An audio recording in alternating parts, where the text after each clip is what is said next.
Започвам серията с crafts. Първият craft е weaving. Introduce your students to the craft supplies they can find in their student's book. Децата си го изваждат от учебника.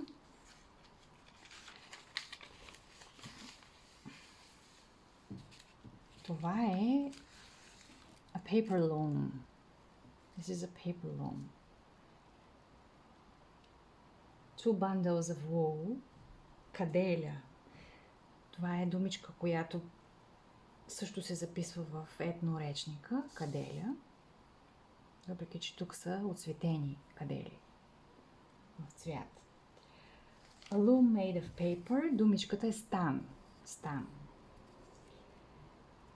Tell your students that blue and pink are the colors that have been mainly used for weaving in терзийско. Следва слайдшоу презентация,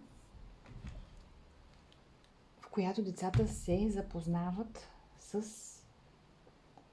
процесите на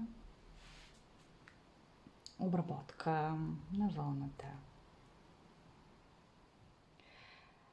Видеята, които съм подготвила, са 4. Видео времето е доста дълго. Учителят трябва да си избере, така да ги подбере, че да не превишава 15 минути цялото гледане на видеа. Мой компютър е хакнат, няма звук.